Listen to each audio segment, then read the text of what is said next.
Hello Smartians, welcome to the online platform Smart Achievers. I welcome you all and आज हम लोग एक नई वीडियो के साथ डिस्कस करने वाले हैं जेईई मेंस 2025 का 28 जनवरी शिफ्ट 2 का paper solution specifically of chemistry.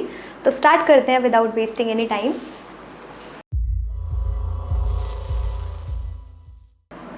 So the first question that was in your exam was, consider the elementary reaction that is A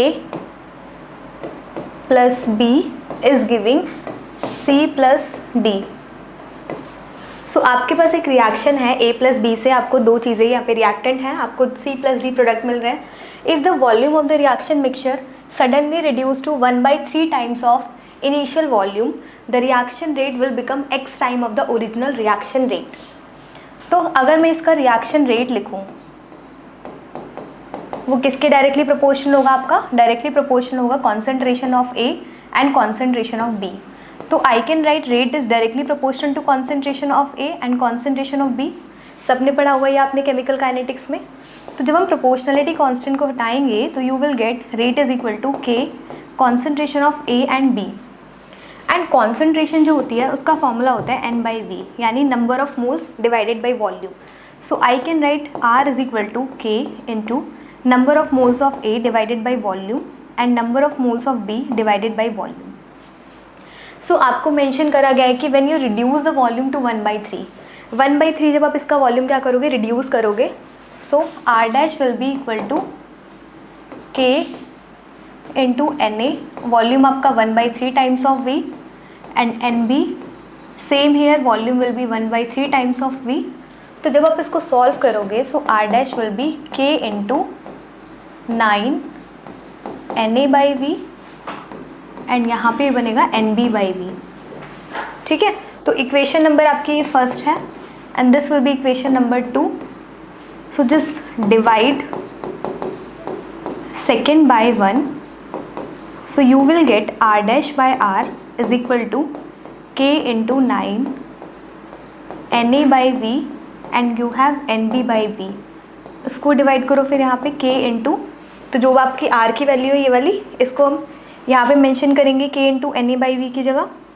so K into Na by V and NB by V. इससे ये cancel हो गए दोनों terms आपकी. क्या बचा? सिर्फ K से K cancel. So R dash is equal to 9 times of R.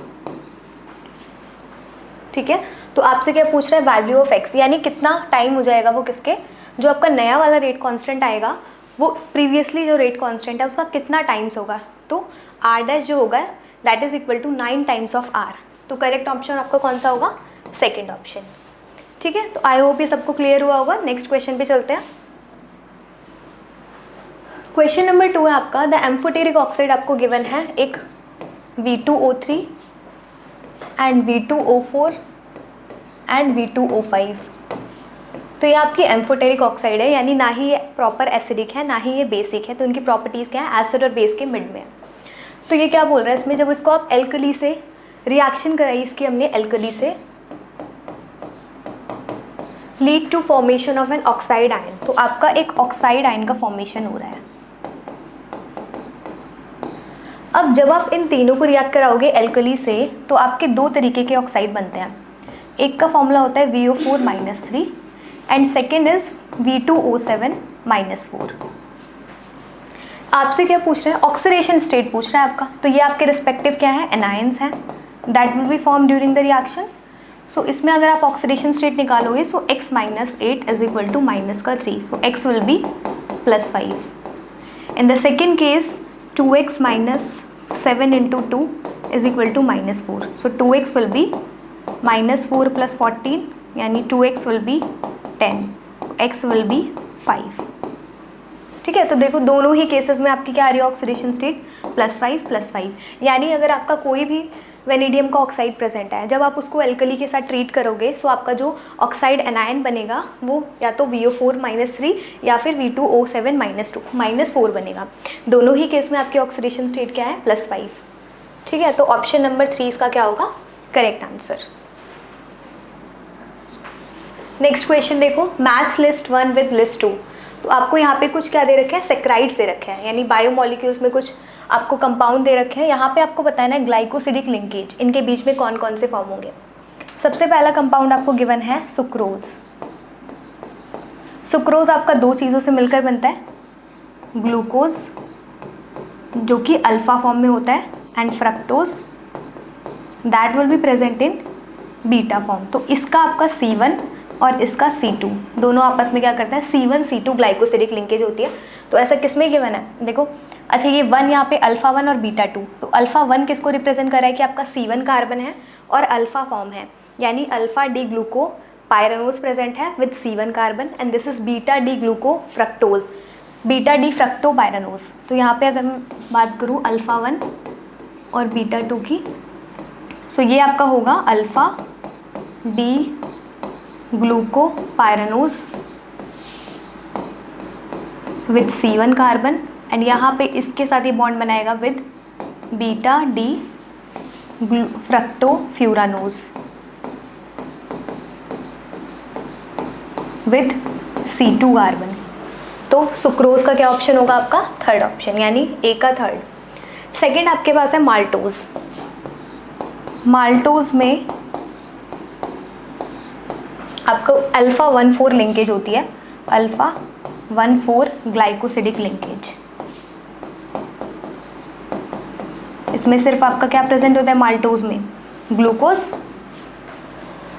तो इसमें आपका बी का ऑप्शन होगा आपका फर्स्ट, लैक्टोज। थर्ड आपके पास है लैक्टोज। लैक्टोज में आपके पास होता है ग्लूकोज प्लस गैलेक्टोज और दोनों ही किस फॉर्म में होते हैं, बीटा फॉर्म में। दोनों ही बीटा फॉर्म में होते हैं, एक का C1 और एक का C4 क्या करता है, इंटरैक्ट करता है, यानी सी का आपके पास होगा फोर्थ ऑप्शन। लास्ट आपके पास बचता है एमाइलोपेक्टिन। जो आपके पास एमाइलोपेक्टिन होता है, एक बार मैं इसको रब कर देती हूँ। ओके, लास्ट ऑप्शन है आपके पास एमाइलोपेक्टिन। अमाइलोपेक्टिन में आपके पास जो होता है, देखो दो फॉर्म होती है इसकी, एक अमाइलोज और अमाइलोज होता है इसके पास। तो सबसे पहले इसमें आपका अगर मैं बात करूँ, इसमें आपकी होती तो यूनिट्स आपकी दोनों में क्या होते हैं, ग्लूकोज। अब इसमें दो चीज़ें, एक होते हैं अल्फ़ा 1,4 और एक अल्फ़ा 1,6। जब अल्फ़ा 1,4 होता है तो आपका स्ट्रेट चेन बनता है, स्ट्रेट चेन आइसोमर। एंड जब आपका अल्फ़ा 1,6 होता है तो यहाँ पे होती है पॉसिबिलिटी किसकी, ब्रांचिंग की। ठीक है, तो आपका जो डी ऑप्शन होगा उसका कौन सा होगा, सेकेंड वाला, यानी ए का होगा थर्ड ऑप्शन। ए का थर्ड किस में गिवन है, फर्स्ट वाले में। बी का होगा आपका फर्स्ट ऑप्शन, यानी बी का फर्स्ट, सी का फोर्थ ऑप्शन, डी का आपके पास सेकेंड ऑप्शन। ठीक है, तो ऑप्शन नंबर जो होगा फर्स्ट आपका करेक्ट आंसर होगा इस क्वेश्चन का। नेक्स्ट क्वेश्चन, क्वेश्चन नंबर 4 है आपका। आपको रिएक्शन गिवन थी एक, CH3C ट्रिपल बॉन्ड CH। इसको रिएक्ट कराया गया palladium in presence of carbon के साथ H2। ए कोई आपके पास कंपाउंड बनेगा फॉलोड बाय O3 ओजोनोलिसिस, यानी and zinc H2 represent reductive ozonolysis to give B plus C। अब सबसे पहले जो पैलेडियम कार्बन होता है इन प्रेजेंस ऑफ H2, ये क्या करेगा, इसको रिड्यूस करेगा throughout this triple bond to give the double bond. तो यहाँ पे फॉर्मेशन होगा आपका CH डबल बॉन्ड CH2 का। देन ओजोनोलिसिस जब हम करेंगे स्टार्ट, तो ओजोनोलिसिस में आपका जो डबल बॉन्ड वाला है यहाँ का ब्रेक हो, बॉन्ड ये ब्रेक करेगा एंड दोनों तरफ आपका ऑक्सीजन ऑक्सीजन ऐड होगा। सो you will gate CH3 CHO plus HCHO। अब देखो ये किस किस ऑप्शन में आपको गिवन है, फर्स्ट वाले में। अच्छा एक चीज़ और, अगर आपका यहाँ पे रिडक्टिव है इसलिए ये बना है, अगर आपका वहाँ पे ऑक्सीडेटिव मेंशन होता है, जैसे आपका कोई ऑक्सीडाइजिंग एजेंट गिवन है, तो यहाँ पे जो CH3CHO है that will gonna convert into acid. तो ये इजीली किस में कन्वर्ट हो जाता है, आपका इथेनॉइक एसिड में। ठीक है, सो यहाँ पे आपका इथेनॉल है तो ये इजीली इथेनॉइक एसिड में कन्वर्ट हो जाता है। तो कौन सा ऑप्शन करेक्ट है, देखो CH3CH double bond, then we have CH3CHO and एक आपके पास C प्रेजेंट है CH3CH2OH। क्या ऐसा है, आपके पास तो दो कंपाउंड बन रहा है CH3CHO और HCHO। यहाँ पे देखो CH3COCH3, तो थर्ड भी नहीं हो सकता, सेकंड भी नहीं, ये वाला चेक करते हैं, फर्स्ट वाला भी नहीं होगा। अब आपके पास क्या बचा है, अच्छा फोर्थ वाला भी नहीं है, ऑप्शन गलत है। फर्स्ट वाला देखो CH3CH डबल बॉन्ड CH2, तो ये आपके पास ए कंपाउंड हो गया। एक बन रहा है आपके पास CH3CHO, ये आपके पास बी है, और एक बन रहा है HCHO यानी सी। तो ऑप्शन नंबर फर्स्ट क्या होगा इसका करेक्ट आंसर। नेक्स्ट क्वेश्चन पे चलते हैं। नेक्स्ट क्वेश्चन है आपका arrange the following in increasing order of there solubility product. तो सॉल्युबिलिटी प्रोडक्ट जो होता है आपका यानी कि KSP that is gonna directly related with the solubility. तो जितनी ज़्यादा सॉल्युबिलिटी उतना ज़्यादा क्या होगा सॉल्युबिलिटी प्रोडक्ट, यानी कि मोर solubility more will be the solubility product।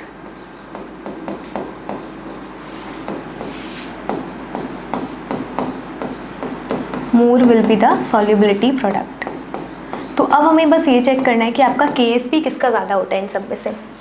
तो यहाँ पे आपके पास अलग अलग कंपाउंड गिवन है, CaOH का होल ट्वाइस, सॉल्ट्स हैं बेसिकली AgBr, यहाँ पे PBS और HGS। तो अगर मैं KSP का कंपैरिजन करूँ तो सबसे ज़्यादा KSP होता है आपका CaOH का होल ट्वाइस का, देन उसके बाद आपका AgBr, then we have PBS and HGS। तो ये ऑर्डर होता है आपका किसका सॉल्युबिलिटी प्रोडक्ट का। आपसे सॉल्युबिलिटी प्रोडक्ट का ही ऑर्डर पूछ रहे हैं और वी कैन से हम इस रेस्पेक्ट में बोल सकते हैं कि यही ऑर्डर होता है आपका सॉल्युबिलिटी का। तो जो ऑर्डर आपका सॉल्युबिलिटी का होगा वही ऑर्डर आपका सॉल्युबिलिटी प्रोडक्ट का होगा, because solubility is directly related with the solubility product. यानी कि सेकेंड ऑप्शन आपका क्या होगा correct answer of this question. I hope ये सबको क्लियर हुआ होगा। नेक्स्ट क्वेश्चन पे चलते हैं। The purification method based on the following physical transformation. आपके पास एक सॉलिड है, सॉलिड को पहले वेपर में कन्वर्ट करा, वेपर से डायरेक्टली किस में सॉलिड में, यानी कि सॉलिड से अगर आप किस में जाओगे वेपर में, वेपर से डायरेक्टली आप किस में जाओगे सॉलिड में, तो इसको क्या बोला जाएगा सब्लिमेशन। देखो सब्लिमेशन बिल्कुल सही है। डिस्टिलेशन, डिस्टिलेशन तो नहीं होता, डिस्टिलेशन तो हम दो लिक्विड्स को सेपरेट करने के लिए यूज़ करते हैं जिसका आपका बॉइलिंग पॉइंट में काफ़ी ज़्यादा मतलब नॉर्मली 20-30 डिग्री सेल्सियस का अगर डिफरेंस है तो हम यूज़ करते हैं distillation for the separation of those kind of liquid. Third आपका क्रिस्टलाइजेशन। क्रिस्टलाइजेशन क्या होता है, क्रिस्टलाइजेशन हम तब यूज़ करते हैं जब आपकी इम्प्योरिटीज़ को आपको अलग करना हो।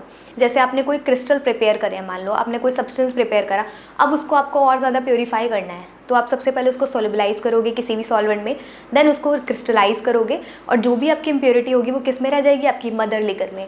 तो यहाँ पे तो ऐसा कुछ नहीं है ना, सॉलिड से सीधा वेपर बना फिर वेपर से आपका सॉलिड, तो यहाँ पे हम नहीं बोल सकते कि आपका क्रिस्टलाइजेशन हुआ है। फिर आपका एक्सट्रैक्शन है, एक्सट्रैक्शन भी नहीं है ये तो, ठीक है। तो सिर्फ ऑप्शन आपका क्या होगा फर्स्ट इसका करेक्ट आंसर। नेक्स्ट क्वेश्चन देखो, identify the correct conversion during the acidic hydrolysis from the following. तो जब हम एसिडिक हाइड्रोलिसिस करेंगे तो कौन कौन से ऑप्शन करेक्ट होंगे। स्टार्च जो होता है आपका किससे मिलकर बनता है, ग्लूकोज से।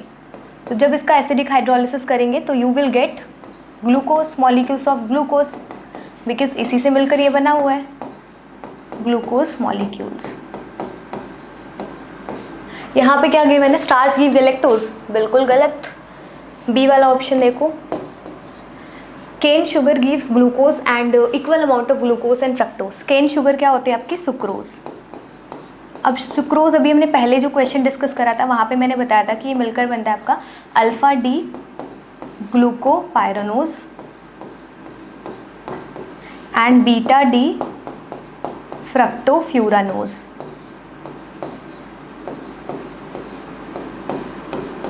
ठीक है, और दोनों ही आपके क्या होते हैं, यहाँ से C1 जुड़ेगा, यहाँ से C2 इक्वल अमाउंट में।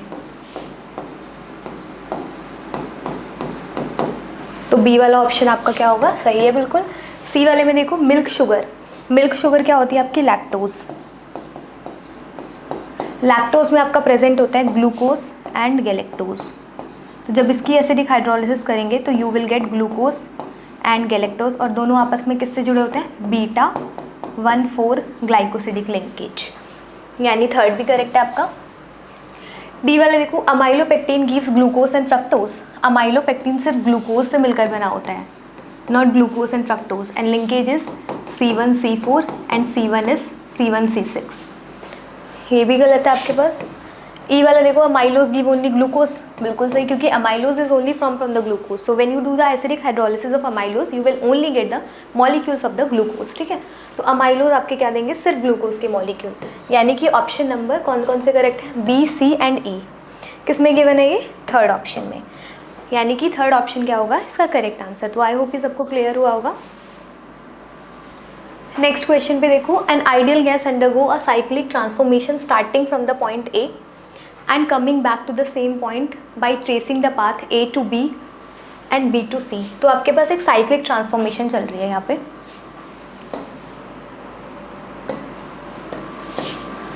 सबसे पहले A प्रेजेंट है, यहाँ से A से B पे गया और फिर B से C, C से D एंड D से A. अगेन इसमें भी सेम चीज़ है, साइक्लिक पाथ है, और इसमें भी C वाले में भी. आपको क्या बताना है, करेक्ट ओपिनियन क्या होगा, डेल यू. अब देखो, जो आपका डेल यू होता है ये होता है एक स्टेट फंक्शन. तो it is only depend upon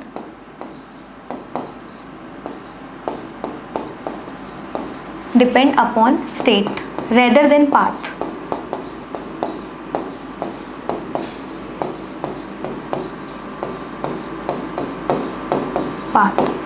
तो अगर ये सिर्फ आपका स्टेट पे डिपेंड कर रहा है, इसका मतलब मान लो कोई सब्सटेंस ए से चला और वो ए पर ही वापस आ गया, इसका मतलब स्टेट तो सिमिलर ही रही ना. तो चेंज क्या होगा, कोई भी चेंज नहीं होगा. सो डेल्टा यू की अगर मैं बात करूँ वो तो ज़ीरो रहेगा हर केस में, चेंज बिल्कुल. और हम बोल सकते हैं अगर तीनों में बिल्कुल इक्वल है, और अगर तीनों में ही स्टार्टिंग से वो ए से चला और ए पर ही वापस आ गया, क्योंकि पाथ से कोई मतलब नहीं है.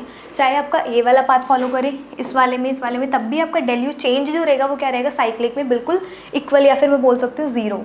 तो कौन सा ऑप्शन करेक्ट आएगा, देखो फर्स्ट वाले में आपका चेंज बोल रहा है, फर्स्ट में ज़्यादा है. अगर ये स्टेट फंक्शन है तो ऐसी पॉसिबिलिटी नहीं है, तो ये तो गलत होगा. सेकेंड वाले में भी इक्वल नहीं है, थर्ड वाले में भी. फोर्थ वाले में देखो आपका डेल यू क्या है, तीनों के केसेस में बराबर है. यानी डेल यू आपका फर्स्ट केस में जितना होगा उतना ही सेकंड केस में एंड थर्ड केस में, because it is independent of the path, it is only related with the state. ठीक है, तो इनिशियल एंड फाइनल स्टेट पे ही डिपेंड करता है. यानी कि फोर्थ ऑप्शन क्या होगा आपका correct answer. The product B बताना है आपको क्या बन रहा है इसमें.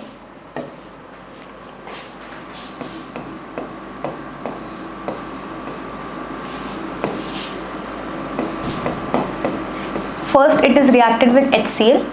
सो अब देखो यहाँ पे आपके पास डबल बॉन्ड प्रेजेंट है बेंजीन पे.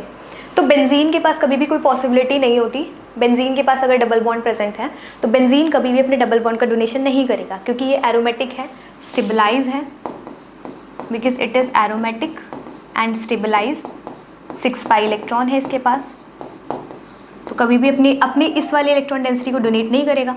अब यहाँ पे आपके पास HCl है, तो HCl में ये वाले इलेक्ट्रॉन क्या करेंगे, H को अपने इलेक्ट्रॉन डोनेट करेंगे. So there will be formation of H. अब देखो दो चीज़ें बन सकती हैं, या तो पॉजिटिव चार्ज यहाँ पर आए या फिर पॉजिटिव चार्ज आपका नेक्स्ट वाले कार्बन पे जाए. ये वाला अगर आपका बनता है तो it is stabilise by benzene and that is called as benzyl carbocation.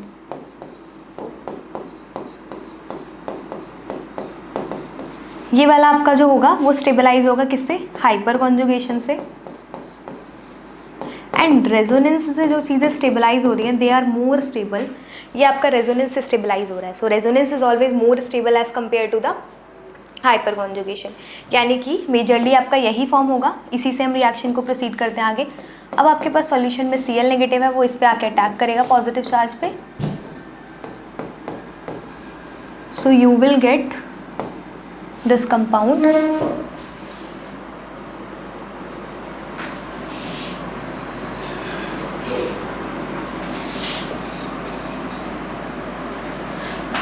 अब नेक्स्ट स्टेप में क्या दिया आपको, AgCN. तो AgCN जो होता है that is a covalent compound. तो यहाँ पे आपका फॉर्म क्या होगा, आइसोसाइनाइड. यानी Cl रिप्लेस होगा आपका किससे, NC से. तो ये आपका क्या होगा, फाइनल प्रोडक्ट होगा. 1 2 3 4. ओके, सो फर्स्ट वाले ऑप्शन में देखो आपका NC यहाँ पे प्रेजेंट है, हमें चाहिए इस वाली पोजीशन पे तो नहीं आ सकता, क्योंकि इस वाली पोजीशन पे आने के लिए ये वाला आपका स्टेबल होना चाहिए था, बट ये वाला क्या है आपका हाइपर कॉन्जुगेशन से स्टेबलाइज है, that is least stable as compare to the resonance, तो ये वाला ऑप्शन गलत है। सेकेंड वाले में आपका CN है, अभी मैंने बताया कि AgCN आपका कोवलेंट है, अगर ये कोवलेंट है तो ये आपका NC फॉर्मेशन करेगा, यानी आइसोसाइनाइड बनेगा rather as compare to the CN cyanide, तो ये भी गलत हो गया। थर्ड वाले में देखो, अच्छा थर्ड वाले में तो आपका एक कार्बन ही कम है, यहाँ पे एक कार्बन भी लगेगा, तो ये भी गलत है। फिर बचा क्या आपके पास फोर्थ ऑप्शन, फोर्थ ऑप्शन में आपका NC है, 3 आपके पास कार्बन है एंड बेंजीन रिंग भी आपकी एज इट इज़ है, ठीक है, तो आपके पास फोर्थ ऑप्शन क्या होगा इसका करेक्ट आंसर। 10th क्वेश्चन देखो, concentrated nitric acid is labelled as 75% by mass, तो HNO3 प्रेजेंट है, इसको लेबलिंग करी गई कितनी 75% W/W, अगर सबसे पहले मैं इसको डिकोड करूँ it will B 75 grams of HNO3 present in 100 gram of water, या फिर अगर वाटर होगा या फिर सॉल्वेंट लिख सकते हैं, क्योंकि वाटर में मेंशन नहीं है, solution 100 gram of solution.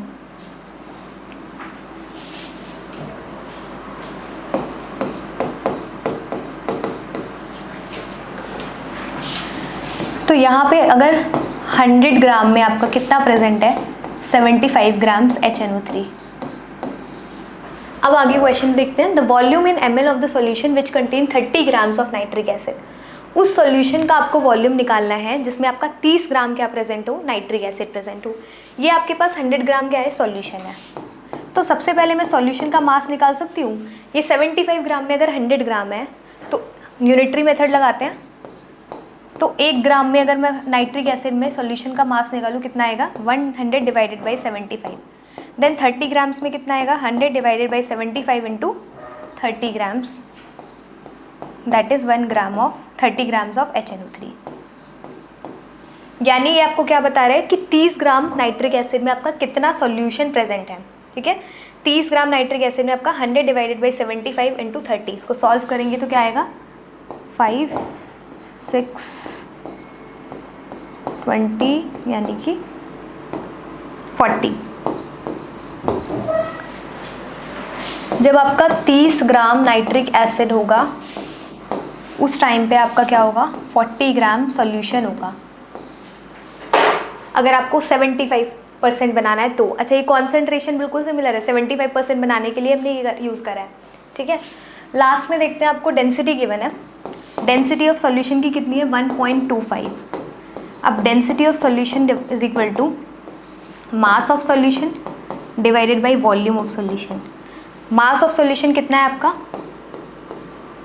Mass of solution volume, mass हमने निकाला है अभी 40 ग्राम्स, डेंसिटी आपके पास है 1.25, it will be 40 grams divided by volume of solution we have to find out, so volume of solution will be 40 divided by 1.25, so it will be 2 5 and 20 5 4 8 यानी 32 millilitre.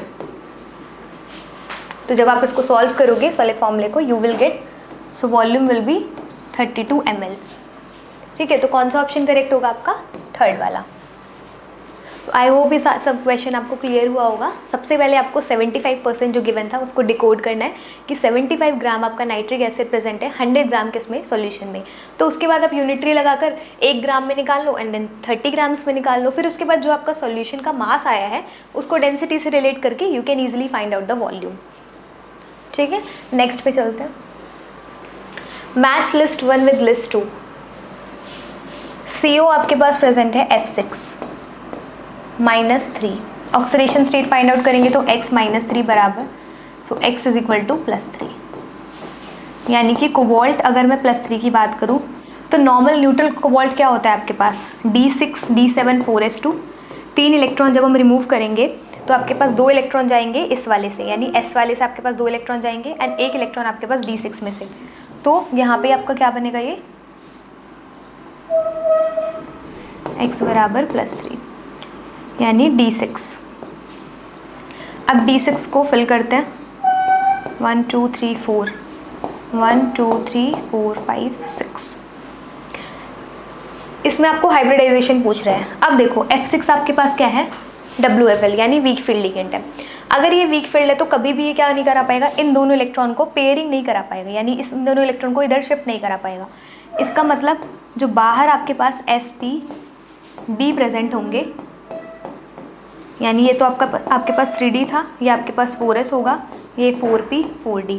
तो जो लिगेंड इसको electron देगा वो इसके पास कहाँ पे आएंगे सारे, 4s 4p एंड 4d में, यानी 6 लिगेंड है तो कहाँ पर आएंगे, 4s में, p में, 4 हो गई आपके पास एंड d में। तो क्या बना ये sp3d2, यानी कि फर्स्ट का ए का कौन सा ऑप्शन होगा आपका, थर्ड। यहाँ पे मैं नोट कर देती हूँ, ए का आपके पास होगा थर्ड ऑप्शन।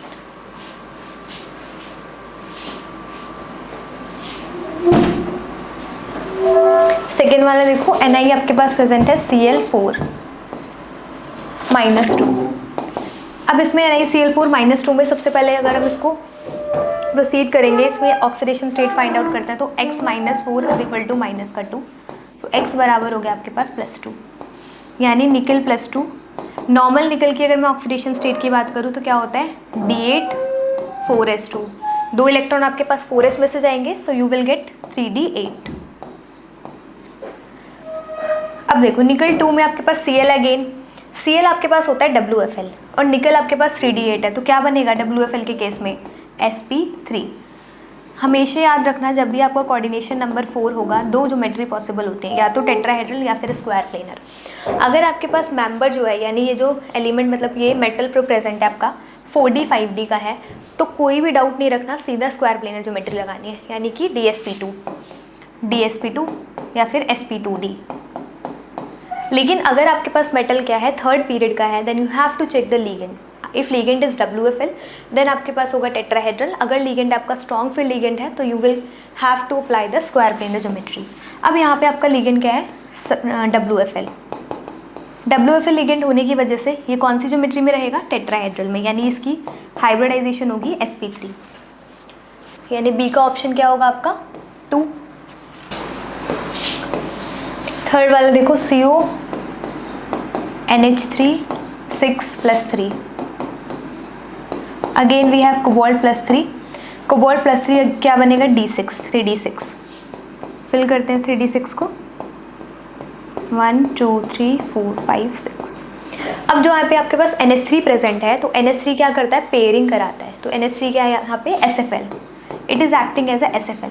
तो SFL है तो क्या कराएगा, ये पेयर कराएगा, इस इलेक्ट्रॉन को इधर ट्रांसफ़र करेगा, इस इलेक्ट्रॉन को इधर ट्रांसफ़र करेगा।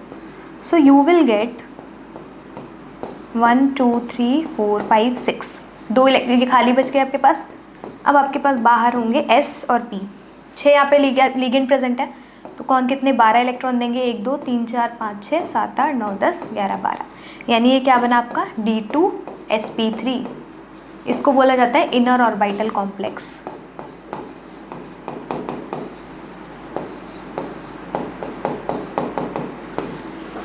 यानी कि सी का कौन सा ऑप्शन होगा आपका फर्स्ट।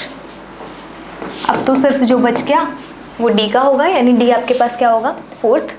एक बार फिर भी देखते हैं डी फोर्थ कैसे है।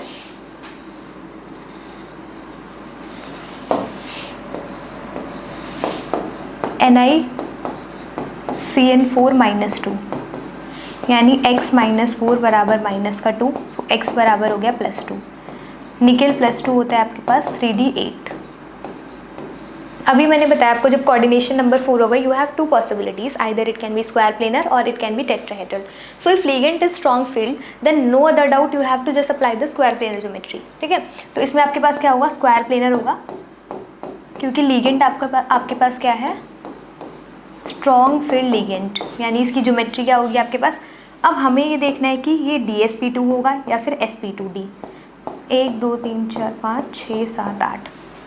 CN क्या है, स्ट्रॉन्ग फील्ड है, तो ये पेयरिंग करा सकता है इजीली।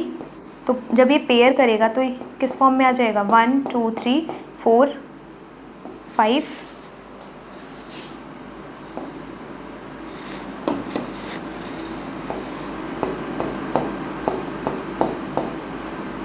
Okay 1 2 3 4 5 6 okay 3 4 5 6 7 8। एक आपके पास d ऑर्बिटल खाली है और इसको क्या चाहिए, 4 बनाने हैं ना, 4 आपके पास है, तो एक लिगेंड यहाँ पे इलेक्ट्रॉन डालेगा, एक लिगेंड यहाँ पे, 2 3 4, यानी इसकी ज्योमेट्री आपकी क्या बनेगी, DsP2। ये आपके पास था 3D, ये 4s एंड ये 4p। तो एक D इसने 3D का यूज़ करा है, followed by 4s and then followed by 4p, so you will get DsP2 geometry. तो D वाले का आपके पास क्या होगा, 4th। अब देखते हैं किसमें आपका ये वाला ऑप्शन दिया हुआ है। A का 3rd, okay, 2 and 4th, B का 2nd, B का 2nd। सो ऑप्शन नंबर 2 क्या होगा आपका correct answer. So I hope ये आपको क्लियर हुआ होगा। सिंपल सा कोऑर्डिनेशन का क्वेश्चन था। क्वेश्चन नंबर 12 देखो, आपके पास क्या पूछ रहा है, the total number of compound below when treated with hot KMnO4 giving benzoic acid. तो जब आपके पास बेंजीन होता है तो यहाँ पे आपके पास R ग्रुप प्रेजेंट है, एल्काइल ग्रुप है कोई ये, एंड जिसके पास अल्फा पोजीशन पे हाइड्रोजन मस्ट, मिनिमम एक तो होना ही चाहिए, मिनिमम 1 हाइड्रोजन। इसका मतलब क्या, अल्फा पोजीशन में मैं क्या बोल रही हूँ, हाइड्रोजन। इसका मतलब ये वाली जो पोजीशन है, ये ए से जो मैंने रिप्रेजेंट करी है, इस वाली पोजीशन पे आपके पास एक ना एक अल्फा हाइड्रोजन होना ही चाहिए, देन एंड ओनली पॉसिबल। मतलब ये अगर टर्शरी हुआ तो कभी भी आपका क्या होगा, कार्बोक्सिलिक एसिड में it will not gonna convert, carboxylic acid में कन्वर्ट नहीं होगा। तो अब हमें बस ये चेक करना है कि आपके पास इस वाली पोजीशन पे, यानी बेंजीन से जो बिल्कुल, इसको कौन सी पोजीशन बोलते हैं, एलाइलिक पोजीशन पे, कहाँ पर आपके पास सिर्फ एक हाइड्रोजन, मतलब एटलीस्ट 1 तो होना ही चाहिए।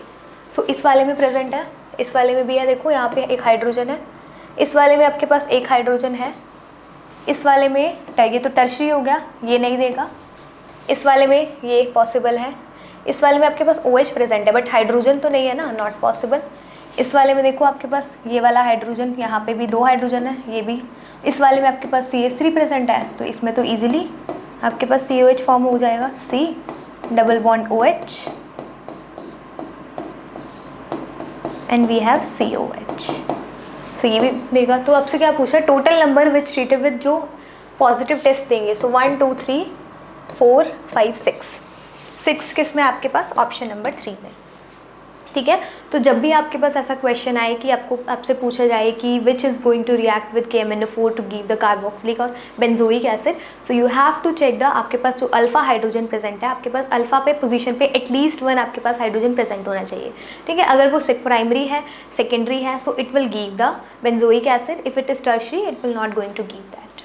ठीक है, तो ऑप्शन नंबर आपका 3rd इसका क्या होगा correct answer. Okay, question number 13 देखो, प्रोडक्ट पूछ रहा है यहाँ पे KOH से कि आपने KOH यहाँ पे मेंशन करा, अगर इसमें ऐड करा तो फिर क्या प्रोडक्ट मिलेगा। ये bromine and we have this bromine here, KOH ethyl O negative, ये एज अ बेस एक्ट करेगा to abstract the acidic proton. तो यहाँ पे तो आपका CH3 है, लेकिन एक प्रोटोन यहाँ पे प्रेजेंट है। देखो अगर ये बेस की तरह एक्ट करेगा तो ये वाला प्रोटोन अगर एब्स्ट्रैक्ट करे, क्योंकि देखो अल्फा पोजीशन तो ये है इसकी, बीटा पोजीशन से क्या करेगा, प्रोटोन को एब्स्ट्रैक्ट करेगा।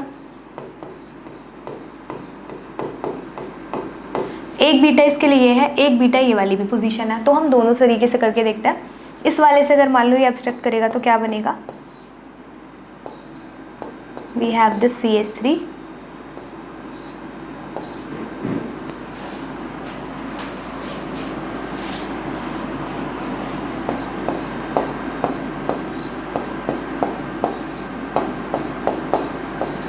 CH3, यहाँ पे आएगा आपका नेगेटिव चार्ज,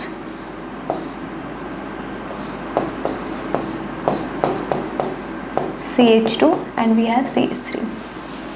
तो अब ये नेगेटिव चार्ज क्या करेगा, वापस इधर चलेगा और इसको एलिमिनेट कर देगा ब्रोमीन को। तो आपके पास यहाँ पे क्या आ जाएगा, एक double bond.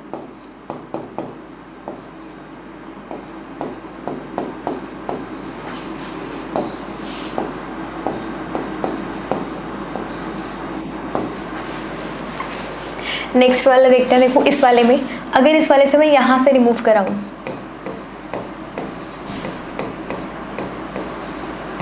we have the CH3 here, then negative charge will form to this carbon and we have bromine here.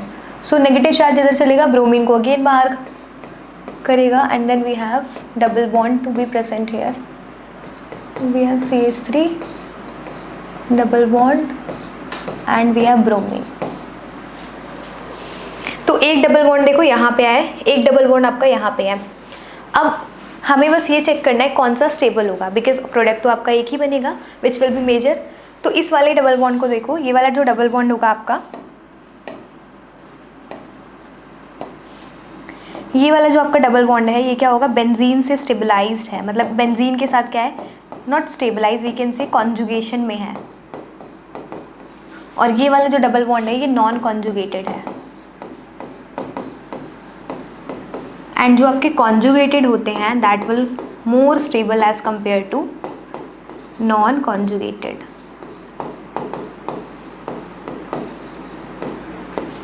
ठीक है, तो आपके पास ये वाला प्रोडक्ट क्या होगा, मेजर होगा। सो एक डबल बॉन्ड आपका इस पोजीशन पे आ चुका है। अब हम चेक करते हैं इस वाले Br को अगर हटाएंगे तो इसके लिए बीटा पोजीशन ये है और एक सेकेंड बीटा ये वाली है। So now we have to check which position is more feasible to get the attack of this ethyl oxide। इस वाली पोजीशन से पहले हम हटाते हैं प्रोटॉन को। So you will get double bond here and we have this bromine negative charge and the second position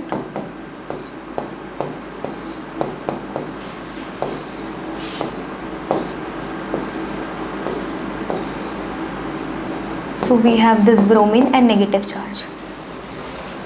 अब जब ये नेगेटिव चार्ज वापस इधर चलेगा, ब्रोमीन को बाहर करेगा, इधर से जब वापस चलेगा तो ब्रोमीन को बाहर करेगा। सो यू विल गेट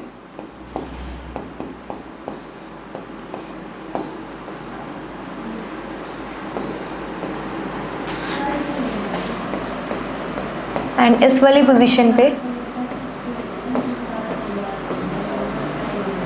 आपका डबल बॉन्ड इस पोजीशन पे आएगा।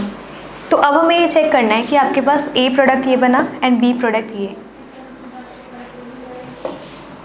देखो फर्स्ट वाले में, ए वाले में जो आपका यहाँ पे डबल बॉन्ड आया है तो that is gonna less stable, because यहाँ पे कॉन्जुगेशन क्या है, लेस है। ये वाला जो डबल बॉन्ड है ये इस वाले डबल बॉन्ड के साथ कॉन्जुगेशन में नहीं है। इस वाले में देखो ये वाला डबल बॉन्ड इस तरीके से यहाँ शिफ्ट होगा, ये यहाँ पे, और ये पूरा आपके साथ बेंजीन में क्या करेगा, कॉन्जुगेट करेगा। ठीक है, तो जितना ज़्यादा कॉन्जुगेशन होगा उतनी ज़्यादा उस स्ट्रक्चर में क्या आएगी, स्टेबिलिटी आएगी। Conjugation increases so stability will be increases. ठीक है, तो आपका बी वाला क्या होगा, मेजर प्रोडक्ट होगा। एक बार इसकी नेमिंग करते हैं तो you will gate 1 2 3 4 5 6 7। okay, so we have 2-phenyl hept 2,4-diene। ठीक है, तो हाँ 2-phenyl हेप 2,4-diene यानी कि फोर्थ ऑप्शन का आपका क्या होगा, करेक्ट आंसर। तो जब भी आप इस तरीके के क्वेश्चन करो you have to make sure कि आपका मोर और मोर क्या हो, कॉन्जुगेशन हो, क्योंकि स्ट्रक्चर में जितना ज़्यादा कॉन्जुगेशन होगा more will be the stability of the product form. ठीक है, तो ऑप्शन नंबर 4 क्या होगा आपका correct answer. Question number 14, according to law of octaves the elements were arrange in the increasing order of their atomic number.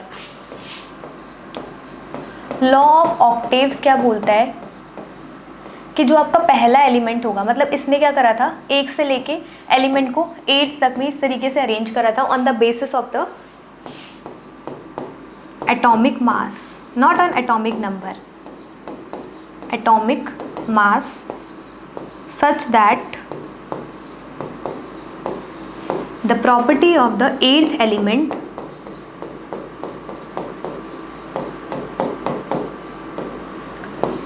of the 8th element is similar to property of first element.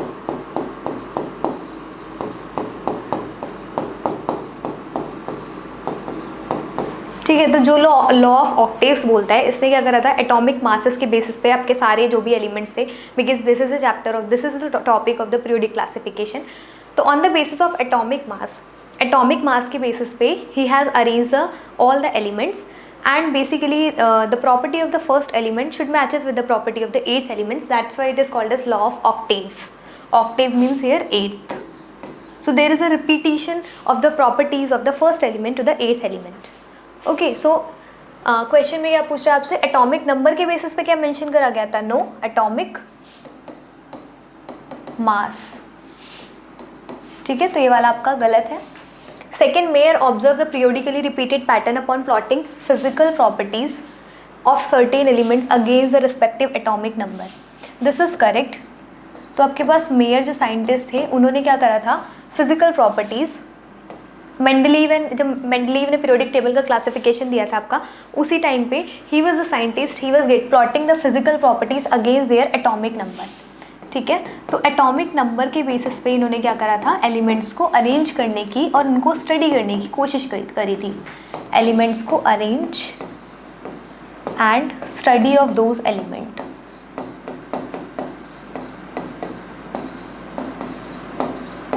ठीक है, तो आपके पास first वाला क्या है, incorrect है, but second is a true statement.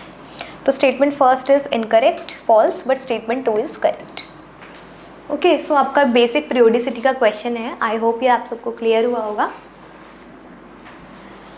Question number 15 है आपका, for bacterial growth in the cell structure growth law is very similar to the law of radio active decay. तो जो आपका बैक्टीरियल होता है या फिर रेडियो एक्टिव जो डिके हैं, that will consider as first order radio active decay. तो ये होते हैं आपके क्या, फर्स्ट ऑर्डर। फर्स्ट ऑर्डर अगर है तो it will follow the first order kinetics. तो फर्स्ट ऑर्डर काइनेटिक्स के लिए आपके पास KT is equal to 2.303 log N0/N। ये आपके पास N0 क्या होता है, initially concentration which you have taken जब आपका डिके स्टार्ट भी नहीं हुआ था। इनिशियल कंसनट्रेशन, N0 आपकी final concentration at time t। अब हमें देखो ग्राफ में आपको N/N0 मेंशन करा हुआ है, तो चेंज कर लेते हैं। इट विल बी N/N0 में माइनस साइन लगाएंगे आगे, 2.303 log of N/N0। So KT divided by 2.303 minus is equal to log of N/N0। N/N0 को अगर हमें निकालना है, सो यहाँ पे ये e की पावर में चला जाएगा। N/N0 is equal to e की पावर में minus KT divided by 2.303। So now if you're going to plot the graph between N/N0 versus time, so you will get the exponential decay।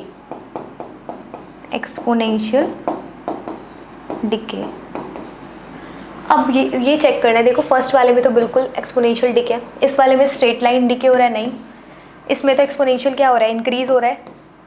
इसमें भी आपका exponential increase हो रहा है with an intercept. Intercept तो zero है बिल्कुल यहाँ पे। ठीक है, y is equal to mx type का ग्राफ बन रहा है, e की power x। So y is equal to e की पावर -x तरीके का ग्राफ बन रहा है, तो इसको क्या बोला जाता है, exponential decay.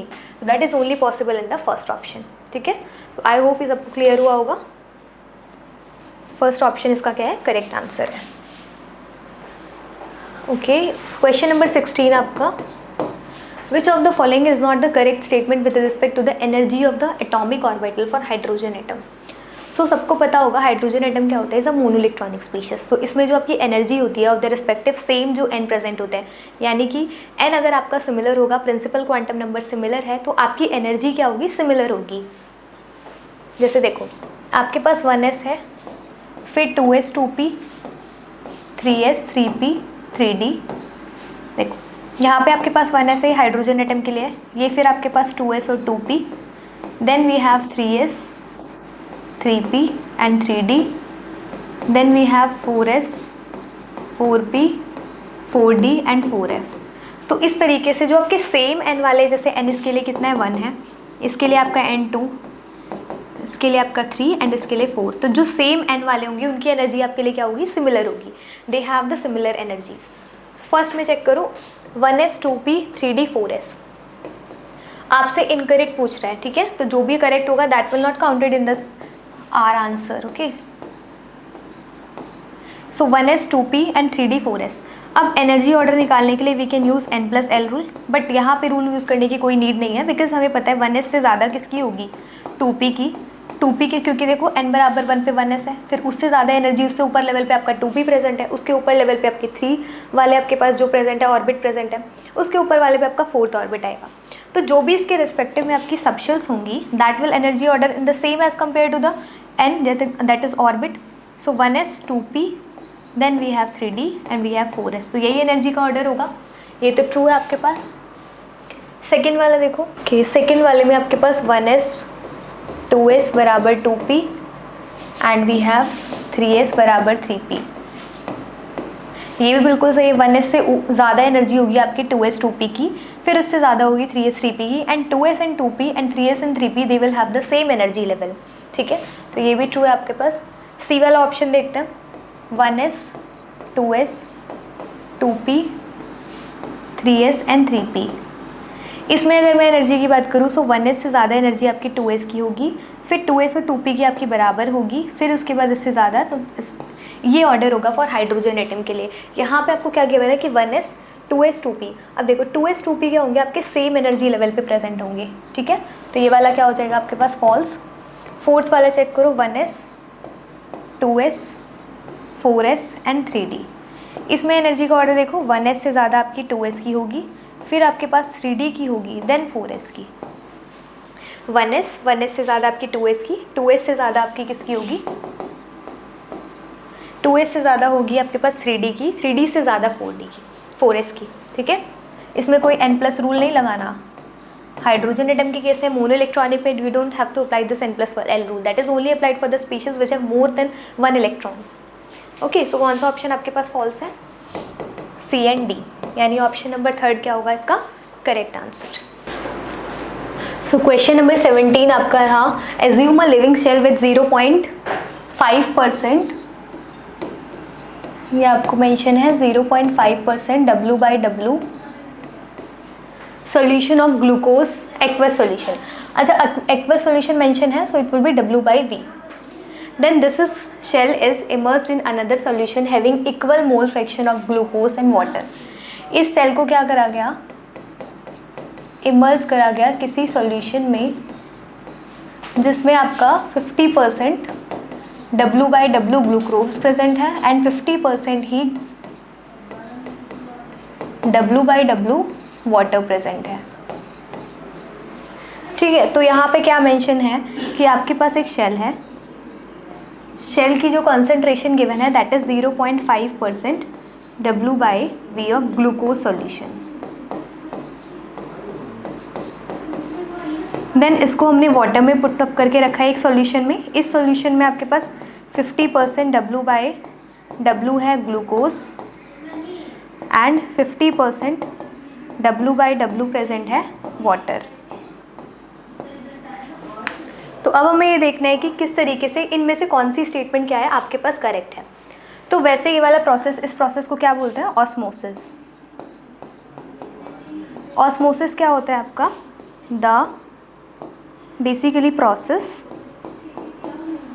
In which solvent travel from a region of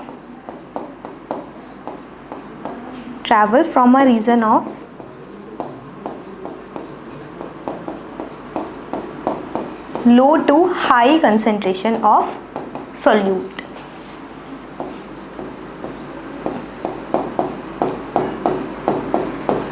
ठीक है, तो ऑस्मोसिस क्या होता है आपका, ऑस्मोसिस एक ऐसा प्रोसेस है जिसमें सॉल्वेंट मूव करता है from a region of from low concentration to high concentration under semi permeable membrane.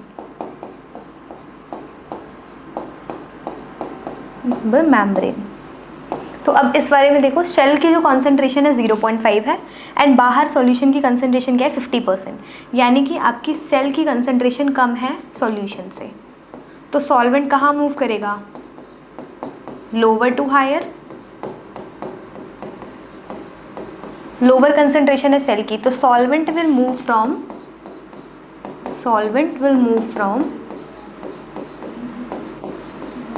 Cell to solution.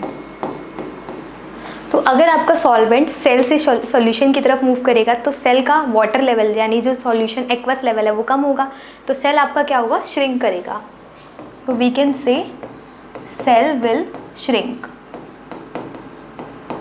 अब बस हम ये चेक करते हैं ऑप्शन में किस में ये दे रखा है हमें। फर्स्ट में देखो, shrink since solution is 0.5% W/W, shrink करेगा, ठीक है। सेकेंड वाले में बोल रहा है shrink since solution is 0.45% W। 0.45 तो नहीं हो सकता ना, अगर एक आपके पास 0.45 है तो सेकेंड आपके पास क्या होगा, 0.55। और देखो आपको सबसे पहले ही मेंशन करा गया है कि दोनों की क्या है, इक्वल आपके पास मोल फ्रैक्शन प्रेजेंट है, so it can not be 0.5%, तो ये वाला नहीं होगा। स्वेल्स अप, बिल्कुल not possible. Shows no change in the volume since solution is 0.5%, ये भी गलत है क्योंकि कोई चेंज नहीं हो रहा है ऐसे, हमारे में चेंज तो हो रहा है, सेल क्या कर रहा है, श्रिंक कर रहा है। तो ऑप्शन नंबर फर्स्ट आपका क्या होगा, करेक्ट आंसर इसका। नेक्स्ट पे चलते हैं। Question number 18 was identify the correct statement. So A वाले को चेक करते हैं सबसे पहले। Primary amine do not give diazonium salt when reacted with NaNO2 in acidic condition. Diazonium salt क्या होता है, जैसे प्राइमरी एमीन की अगर मैं बात करूँ, इसमें अगर हम NaNO2 प्लस HCl को ऐड करेंगे, there is a formation of nitrous acid, यानी HNO2 का फॉर्मेशन होगा। देन इससे आपको मिलता है N2 positive and Cl negative. ये आपका क्या बना, डाइजोनियम। दूसरा, अगर मैं सेकेंडरी और टर्शरी की बात करूँ, जैसे टर्शरी लेके चलते हैं, सपोज NR2, इसमें जब हम NaNO2 प्लस HCl ऐड करेंगे तो there is no formation of diazonium, because यहाँ पे प्राइमरी यानी हाइड्रोजन का होना इंपॉर्टेंट होता है टू फॉर्म द डाइजोनियम। तो फर्स्ट ऑप्शन में क्या बोल रहे हैं कि primary amine do not give diazonium, बिल्कुल गलत है, because primary amine is the one who give diazonium, tertiary amine will not give the diazonium formation, ठीक है। तो फर्स्ट वाला आपके पास गलत होगा। सेकेंड वाला देखो, aliphatic and aromatic primary amines on heating with CaCl3 and ethanolic KOH form carbyl amine. Second वाला क्या बोल रहा है, aliphatic and aromatic primary amines, तो चाहे आपका RNH2 प्रेजेंट हो, चाहे आपके पास ये एल्काइल हो यानी अराइल हो, या फिर ये कोई आपके पास ग्रुप हो जैसे CH3 हो गया, C2H5 हो गया, जब आप इसको ट्रीट करोगे CHCl3 से and plus we have aqueous KOH, तो इन दोनों से सबसे पहले बनते हैं आपकी कार्बीन CCl2। ये कार्बीन जब RNH2 के साथ रिएक्ट करती है, so there is a formation of RNC formation होता है एंड आइसोसाइनेट का फॉर्मेशन होगा, and this reaction is called as carbylamine reaction, ठीक है। तो इस रिएक्शन को क्या बोलते हैं, कार्बाइल एमीन रिएक्शन।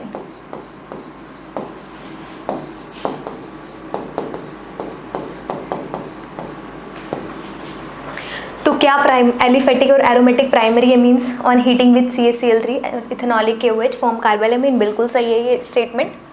सी वाली देखो, secondary and tertiary amine also give carbyl amine, तो प्राइमरी एमीन तो कार्बाइल एमीन रिएक्शन देता है, बट सेकेंडरी और टर्शरी एमीन जो होते हैं वो नहीं देते कार्बाइल एमीन रिएक्शन।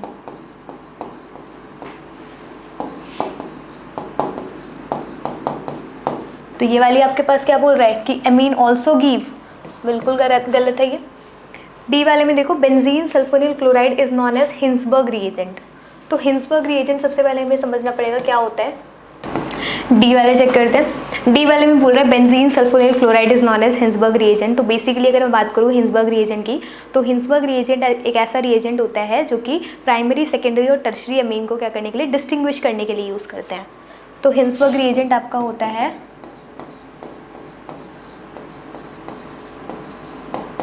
बेंजीन पे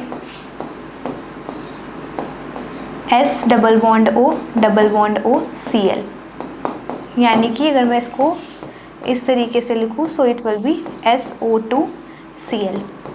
तो प्राइमरी एमीन्स तो बहुत जल्दी reaction, easily give reaction, but secondary और टर्शरी में secondary will give but it will take time, but tertiary will not give the reaction. Why tertiary will not give the reaction? Because यहाँ पे अगर आप NH2 अगर मैं reaction की बात करूँ, देखो अगर आपके पास NH2 है, this is called primary amine. So primary amine में अगर हम SO2Cl ऐड करेंगे, SO2Cl, तो यहाँ से रिस्पेक्टिव H और Cl का लॉस होगा, तो minus of HCl. So you will get NH S double bond O, we have this benzene ring. ठीक है, तो यहाँ से आपका H का और यहाँ से Cl का लॉस होगा. तो अगर HCl का लॉस करवाना है तो यहाँ पे H तो होना इंपॉर्टेंट है ना. तो primary will give the reaction very fast because it have 2H, but secondary will take time, but tertiary will not give the reaction. So it is use to distinguish between the primary, secondary and tertiary amines. ठीक है, तो benzyl sulphonyl chloride is known as Hinsberg reagent, बिल्कुल सही. Last देखो E, tertiary amines react with benzene sulphonyl chloride very easily. अभी मैंने आपको बताया कि जो टर्शरी एमीन होते हैं they will not contain H. तो इनके पास हाइड्रोजन नहीं प्रेजेंट होता, तो how can it give the, so it will not give this test.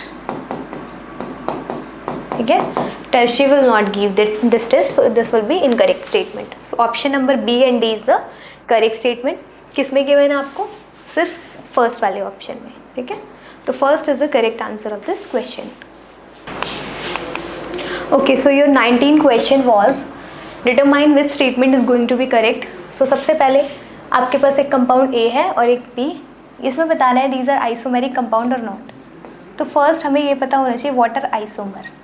So these are defined as a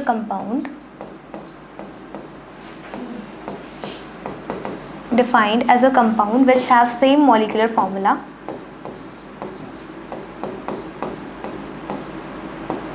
but different structures. तो इनके पास molecular formula बिल्कुल similar होगा, that have same molecular formula but different structure.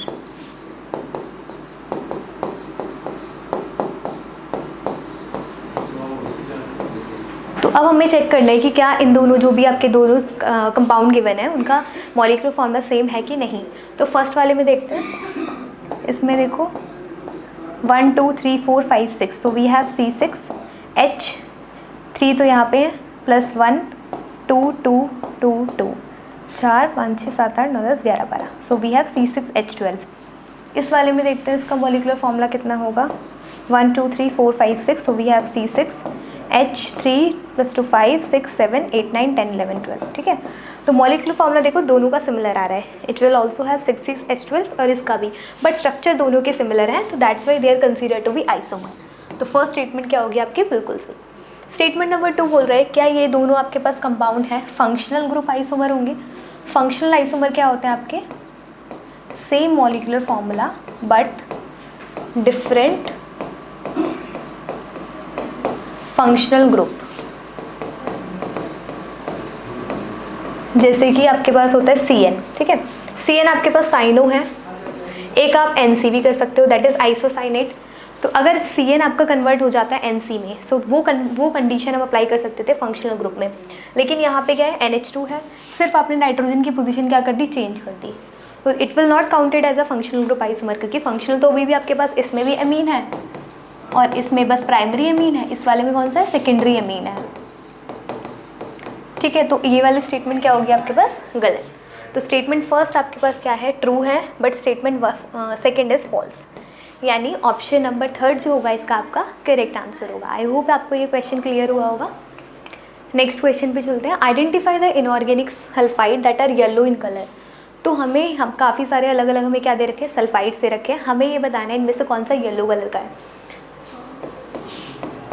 तो जो आपका NH4 का whole twice sulphide होता है, अमोनियम सल्फाइड, ये क्या होता है आपका पेल येलो कलर का होता है. काफ़ी ज़्यादा लाइट येलो होता है, but it will counted as a yellowish in colour. Light colour में होता है येलो. देन सेकेंड है यहाँ पे PBS जो होता है वो ब्लैक कलर के क्रिस्टल्स होते हैं लेड सल्फाइड के, crystalline. And then we have CUS copper sulphide भी आपका ब्लैक कलर की पीपीटी होती है इसकी भी। लास्ट में आपके पास है आर्सेनिक। आर्सेनिक का जो AS2S5 है और AS2S3, ये दोनों आपके पास कंपाउंड क्या होते हैं, येलोइश कलर के। ठीक है, तो हमसे भी आप पूछ रहे हैं कि कौन कौन से आपके येलो कलर के हैं, तो A, B नहीं है, C नहीं है, D और E, यानी A, D, E। ठीक है, आपको सेकेंड में मेंशन है A, D एंड E। तो ये तो बहुत इजी क्वेश्चन था, सिर्फ आपको पता होना चाहिए कि कंपाउंड का कलर कौन सा है। जैसे ये दोनों तो PBS और COS, ये तो फंक्शनल ग्रुप डिटेक्शन में आप पढ़ते होंगे कि इन दोनों के कलर जब सल्फाइड को पास करते हैं तो इनकी पीपीटी किस कलर की आती है, ब्लैक कलर की। ठीक है, वहाँ से आप इन दोनों को एक्सक्लूड कर सकते हो। और आर्सेनिक के जो होते हैं most of compound yellow he colour के होते हैं, इस वजह से आपका D और E भी क्या होगा, करेक्ट होगा।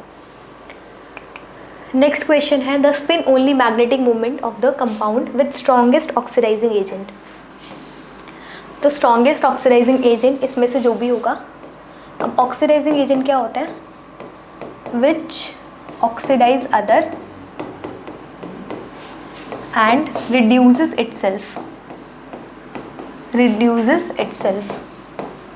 Means it must be present in high oxidation state. It must be present in higher oxidation state.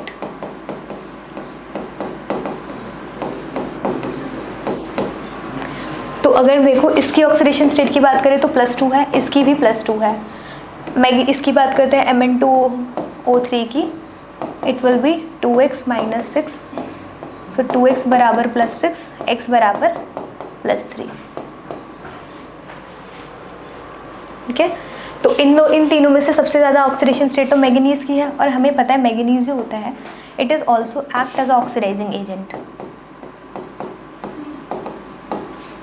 Act as a oxidising agent. So manganese +3 की, मैंगनीज की ऑक्सीडेशन स्टेट कितनी होती है, 3d5 4s2। मैंगनीज +3 का मतलब कि 3 electron क्या कराने, रिमूव कराने हैं। तो सबसे पहले हम रिमूव कराते हैं जब electron, that will be remove from the outer most shell. Outer most इसमें कौन सी प्रेजेंट है, 4s, देन उसके बाद 3d। तो 4s से सबसे पहले रिमूव करेंगे 2 इलेक्ट्रॉन यहाँ से, 1 इलेक्ट्रॉन यहाँ से, तो it will B 3d4 4s0। अब इसको फिल करते हैं 3d4 को, 1 2 3 4, so 1 2 3 4। Number of unpaired electron कितने हैं यहाँ पे, 4। Magnetic moment is equal to √n+2 Bohr magneton. So number of unpaired electron आपके पास 4 हैं, 4 + 2 into Bohr magneton, so it will be counted approx 4.92 Bohr magneton. अच्छा, नियरेस्ट इंटीजर में पूछ रखा है, तो इसका नियरेस्ट इंटीजर क्या होगा, 5। तो आंसर क्या होगा इसका, 5। ठीक है, तो सबसे पहले आपको तीनों में से ये देखना था सबसे हाईएस्ट ऑक्सीडेशन स्टेट किसकी है, क्योंकि जिसकी सबसे ज़्यादा ऑक्सीडेशन स्टेट ज़्यादा होगी वही क्या होगा, इजीली रिड्यूस हो सकता है। बिकॉज ऑक्सीडाइजिंग एजेंट को दूसरों को ऑक्सीडाइज करना है और खुद को क्या होना है, रिड्यूस होना है। उसके बाद आप इजीली कैलकुलेट कर सकते हो number of electron, unpaired electron निकाल के। नेक्स्ट पे चलते हैं। Okay, heat of formation of benzene निकालनी है। Heat of formation of CO2 given है आपको, वाटर गिवन है, बेंजीन की कंबशन भी गिवन है। तो बेंजीन अगर प्रेजेंट है C6H6, उसको कंबशन करते हैं तो क्या मिलता है हमें, CO2 + वाटर। इसको जब हम ये करेंगे C6H6 + 6 3 and it will B 15/2। देखो ΔH अगर मैं कंबशन की बात करूँ of C6H6, that is equal to ΔH of product minus ΔH of reactant. Product की ΔH कितनी होगी, 6 into ΔH of CO2 plus 3 into ΔH of H2O minus ΔH of C6H6, then we have plus 15/2 of ΔH of O2। अब O2 जो भी आपके पास standard species होती हैं, जैसे O2 हो गया, कार्बन, जो अपनी नेटिव फॉर्म में प्रेजेंट है, नेचर में जिस तरीके से प्रेजेंट होती है, तो उसका ΔH क्या आता है, हमेशा 0। ये हमें मेंशन किया गया है कितनी, -3267 kilo joule is equal to 6 into ΔH CO2 का कितना है, -363.5 देन प्लस यहाँ पे वाटर का कितना मेंशन है 286 minus of 3 into 286, then delta H जो है C6H6 का वो हमें निकालना है। ये होगा 3267 इज इक्वल टू माइनस 30, 6 3 18 और 19 20 21, देन 6 36 37 38 2181, देन माइनस करेंगे 3 6 18 24 25 7 8 minus delta H of C6H6। इसको ऐड करते हैं तो 9 10 and 3 minus of delta H minus 3267 plus 3039 that is minus of delta H. इसको माइनस करेंगे तो कितना आएगा 3039 है ये, तो 17 9 मेरा 12 228 that is minus of delta H. ठीक है, माइनस से माइनस कैंसिल होगा, so delta H will be consider as 228 kilo joule per mole. ठीक है, तो डेल्टा एच कितना आएगा आपका 228 किलो जूल पर मोल, और ये क्योंकि पॉजिटिव आ रहा है इसका मतलब you have to give the energy, you have to give the energy. ठीक है, सो सबसे पहले आपको नॉर्मल जैसे थर्मोकेमिस्ट्री में हम करते हैं, delta H is equal to delta H of product minus reactant. Product की आप ऐड करो, रिएक्टेंट की ऐड करो और उसके बाद माइनस कर दो। लास्ट में आपका डेल्टा एच कितना है पॉजिटिव। पॉजिटिव का मतलब ये बता रहा है कि रिएक्शन आपको, इस रिएक्शन में आपको एनर्जी इतनी देनी पड़ेगी।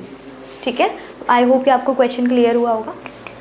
नेक्स्ट क्वेश्चन पे चलते हैं। क्वेश्चन नंबर 23 है electrolysis of any aqueous solution of NaCl।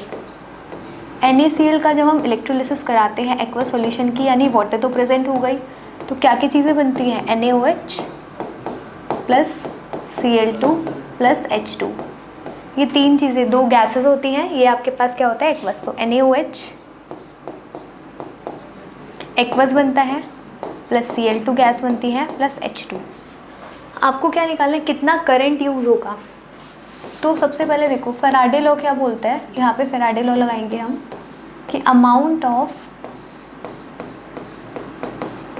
Substance deposit in grams, कितना जो डिपॉजिट होगा आपका किस में, ग्राम्स में, deposited in grams, that is equal to the amount of electricity pass.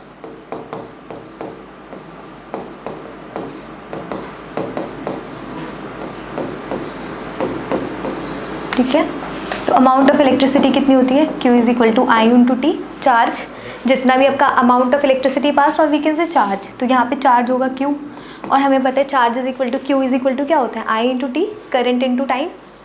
Then amount हमें यहाँ पे निकालना है, तो अमाउंट कितना होगा, कितने इसके नंबर ऑफ मोल्स हैं इनटू आपके पास कितना सॉल्यूशन दिया। अच्छा पहले सबसे पहले number of moles find out करते हैं। देखो क्योंकि यहाँ पे pH आपको 12 मेंशन है, ये pH है, तो POH कितना होगा 14 minus 12 that is equal to 2। So concentration अगर मैं OH की फाइंड आउट करूँ वो कितनी होगी 10 की पावर माइनस 2। अब concentration molar is equal to होता है N/V, तो कॉन्सेंट्रेशन कितनी है आपके पास 10 की power minus 2। Number of moles find out करने हैं, वॉल्यूम कितना है यहाँ पे 600 मिलीलीटर, यानी कि 10 की power minus 2 is equal to N/600 into 1000। तो इससे ये कैंसिल हो जाएगा, so you will get number of moles 6 into 10 की पावर माइनस 3, यह आ गए आपके नंबर ऑफ मोल्स। तो जितना अमाउंट नंबर ऑफ मोल्स की अगर मैं बात करूँ वो कितना है आपके पास 6 इंटू 10 की पावर माइनस 3। आई कितना प्रेजेंट है करंट यहाँ पे, अच्छा करंट हमें निकालना है, टाइम हो गया 5 इंटू 60, तो आई बराबर कितना हो गया 6 इंटू 10 की power minus 3 divided by 5 into 60। अब ये हमारे पास आए थे नंबर ऑफ मोल्स। अब अमाउंट ग्राम में निकालने के लिए क्या करेंगे, इसको मल्टीप्लाई बाई 58.5 ग्राम पर मोल। ठीक है, तो जब इसको आप सॉल्व करोगे you will gate approx 1.93 ampere. ठीक है, तो यहाँ से सिंपल आपको n नंबर ऑफ मोल्स को मल्टीप्लाई कर देना है किससे, 58.5 से। NaOH का मास कितना होता है, अच्छा अमाउंट ऑफ सब्सटेंस डिपॉजिट कितना होगा, एक सेकेंड, यहाँ पे NaOH का मास नहीं लेंगे, NaOH का मास लेंगे ना, मैंने NaCl का यहाँ पे कंसीडर कर दिया, ठीक है। तो NaOH का मास कितना होता है 40, सो you have to multiply it by 40, और जब आप इसको सॉल्व करोगे सो यू विल गेट I बराबर 1.93 एंगस्ट्रॉम एम्पियर, ठीक है। तो जहाँ पे जितना करंट यूज़फुल हुआ है, जितना करंट प्रोड्यूस होगा या फिर जितना करंट यूज़ होगा for electrolysis, current used for electrolysis, वो कितना है 1.93 एम्पियर, ठीक है। तो आई होप ये क्वेश्चन आपको क्लियर हुआ होगा। नेक्स्ट क्वेश्चन पे चलते हैं। A group 15 elements form d pi bond with the transition metals. It also form hydrides which is the strongest base among the hydrides of group 15. Group 15 में आते हैं nitrogen, phosphorus, arsenic, antimony, bismuth. इसके अगर मैं hydride की बात करूँ तो यहाँ पे आएगा NH3, PH3, ASH3, SBH3 and BiH3। अब पहले मेंशन करा गया है कि it is forming the d pi bond, तो d pi बॉन्ड वही बना पाएगा जिसके पास d ऑर्बिटल होगा, क्योंकि ये p ब्लॉक के एलिमेंट है तो इनका d तो खाली ही रहता है। क्या नाइट्रोजन के पास d pi होता है, नहीं, इसके पास तो 2s और 2p होता है, तो नाइट्रोजन तो यहाँ से बिल्कुल ही कैंसिल कर सकते हैं हम।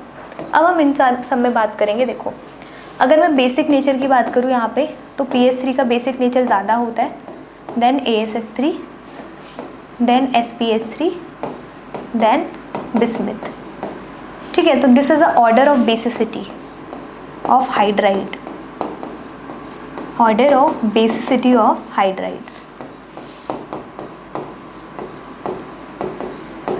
जैसे जैसे you will go from down the group, अगर आप टॉप टू बॉटम जाएंगे तो बेसिसिटी क्या होती है, डिक्रीज होती है, बिकॉज इलेक्ट्रॉन डेंसिटी क्या हो रही है, अब बड़े, पहले इलेक्ट्रॉन डेंसिटी एक छोटे एटमॉस्फेयर में थी, अब इलेक्ट्रॉन डेंसिटी एक बड़े एटमॉस्फेयर में जा रही है, तो उसकी जो डोनेशन टेंडेंसी होती है वो क्या होती है, डिक्रीज करती है।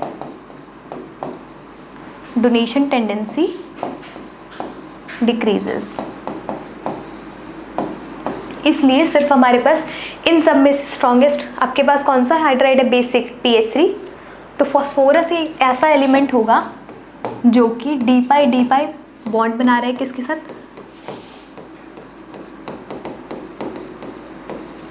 ट्रांजिशन मेटल के साथ, एंड सेकेंड चीज it's a strongest d pi basic hydride, ठीक है। तो ऑप्शन एलिमेंट कौन सा होगा आपका, फॉस्फोरस। नेक्स्ट क्वेश्चन पे चलते हैं। Total number of molecule species which will be paramagnetic. तो सबसे पहले O2 की बात करते हैं। देखो इसको मैं बताती हूँ आपको MOT से। O2 के लिए यहाँ पे आपके पास होता है 2p, यहाँ पे भी 2p, देन ये 2s एंड 2s। अच्छा नीचे 1s में नहीं बनाऊंगी क्योंकि 1s क्या होता है ऑलरेडी, 1s अगर हम इसका भी कंसीडर करेंगे और दूसरे वाले ऑक्सीजन का, तो वो बॉन्डिंग में इलेक्ट्रॉन जितने प्रेजेंट होंगे उतने ही एंटी बॉन्डिंग में, तो वो आपका ऑलमोस्ट जीरो ही आ जाएगा, तो उसको I will not going to consider. सिर्फ ये आपके पास 2s मैंने लिया है और ये 2s, ये 2p and this is 2p। Oxygen की आउटर मोस्ट कितनी होती है आपके पास, 1s2, 2s2, 2p4। तो 2s2 इस तरीके से प्रेजेंट है, 2 इलेक्ट्रॉन इसमें भी 2 इलेक्ट्रॉन, इसमें 4 इलेक्ट्रॉन, 1 2 3 4। अब 2s सबसे पहले क्या करेगा, 2s के साथ एक सिग्मा बनाएगा और एक सिग्मा स्टार। सेम चीज़ यहाँ पे सबसे पहले, अच्छा इसमें ऑक्सीजन के केस में सबको पता है इसमें मिक्सिंग तो नहीं होती, तो सिग्मा सबसे नीचे आएगा, यहाँ पे आपका sigma star, then pi, then we have pi star. तो ये हो गया आपके पास सिग्मा, पाई, देन ये पाई स्टार, देन ये सिग्मा स्टार। अब इसमें फिलिंग करते हैं, 2 इलेक्ट्रॉन यहाँ पे, 2 इलेक्ट्रॉन यहाँ पे, सो 1 2 3 4। इसमें आपके पास है टोटल 4 और 4 8 इलेक्ट्रॉन, तो 1 2 3 4 5 6 7 8, ठीक है। तो O2 में देखो पाई स्टार में 2 इलेक्ट्रॉन्स क्या हैं आपके, अनपेयर्ड हैं, तो ये क्या होगा, पैरामैग्नेटिक।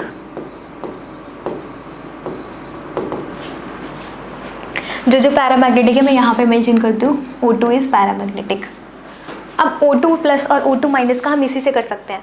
O2 प्लस का मतलब क्या है, एक इलेक्ट्रॉन O2 से रिमूव कराना है, तो एक इलेक्ट्रॉन O2 से कहाँ से जाएगा, जो उसकी आउटर मोस्ट होगी, यानी पाई स्टार। तो एक इलेक्ट्रॉन आप पाई स्टार से रिमूव करा दो, ये वाला इलेक्ट्रॉन हम रिमूव करा सकते हैं। अब इसमें कितने बचे, एक इलेक्ट्रॉन बचा है। O2 प्लस में 1 पाई स्टार में इलेक्ट्रॉन प्रेजेंट है, तो इसके पास 1 अनपेयर्ड इलेक्ट्रॉन प्रेजेंट है।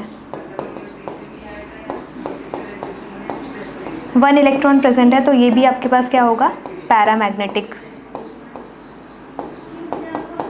ठीक है, तो ये भी आपके पास पैरामैग्नेटिक होगा, यानी O2 plus is also consider to be paramagnetic. Then अब बात करते हैं O2 नेगेटिव की। O2 नेगेटिव में एक इलेक्ट्रॉन तो यहाँ पे आएगा ही, एक इलेक्ट्रॉन और एक्स्ट्रा आएगा आपका किसमें, पाई स्टार में। तो अगेन O2 नेगेटिव में भी 1 पाई स्टार में आपके पास एक अनपेयर्ड इलेक्ट्रॉन है, तो ये भी क्या होगा, पैरामैग्नेटिक।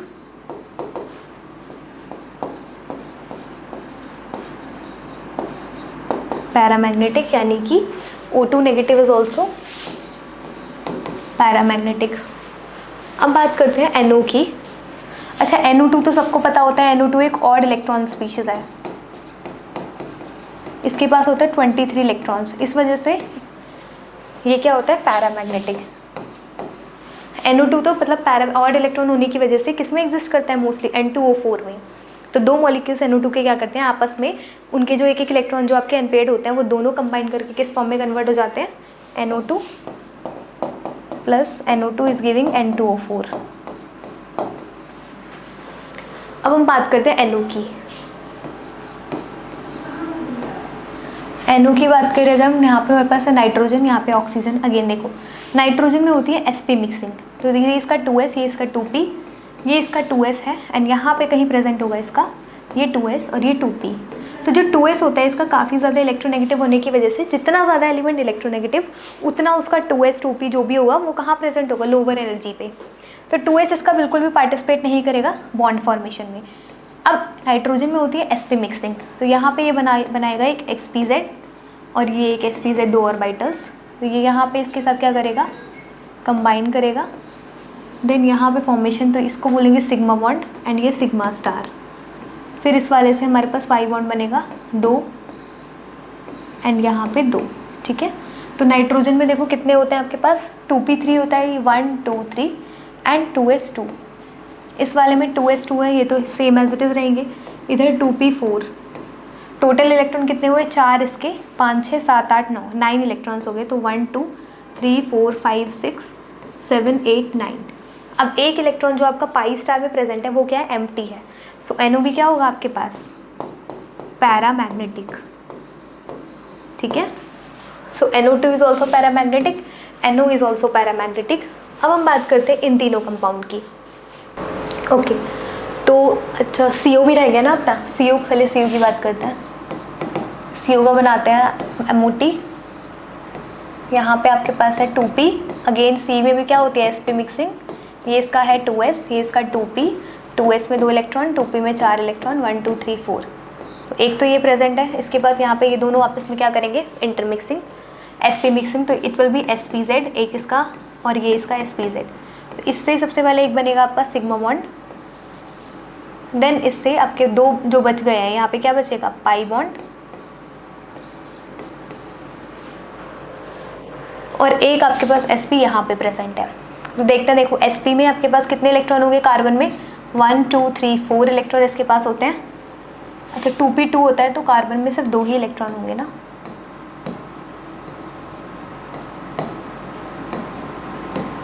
वन टू और sp। ठीक है, sp में आपके पास 2 इलेक्ट्रॉन, तो यहाँ पे 2 2 4 इलेक्ट्रॉन इसके। पहले तो 2s को फिल कर देते हैं। 2s को फिल करने के बाद अब आपके पास बचते हैं 2 2 4 इलेक्ट्रॉन इसके और 2 3 4 8 इलेक्ट्रॉन। सो 1 2 3 4 5 6 7 8। ठीक है, तो CO में देखो सारे इलेक्ट्रॉन आपके पास क्या है, फिल हैं। ये आपके पास होता है पाई की जगह प्रेजेंट है। तो CO आपके पास क्या होता है, डायामैग्नेटिक। CO पैरामैग्नेटिक नहीं होता, CO is consider to be diamagnetic. तो CO नहीं काउंट होगा इसमें। अब बात करते हैं K2 NiCl4 - 2 की, और कोबाल्ट NH3 का होल 6 + 3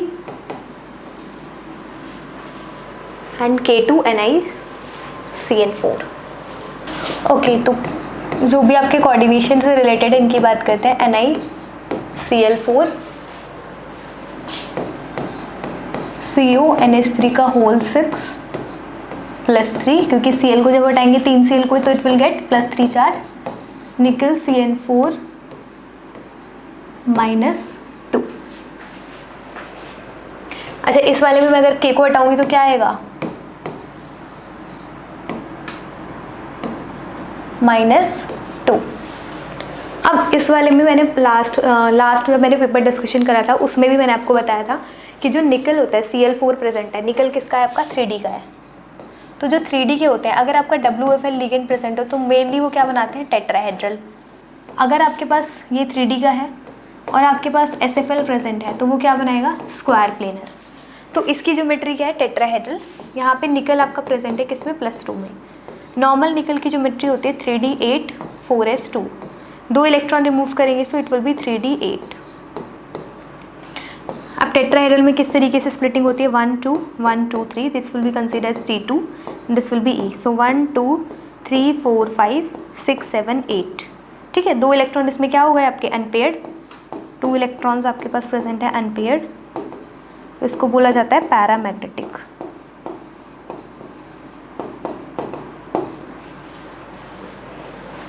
इसमें बात करते हैं CO+3। CO+3 कोबाल्ट क्या होता है, कोबाल्ट होता है आपके पास 3D7 4s2।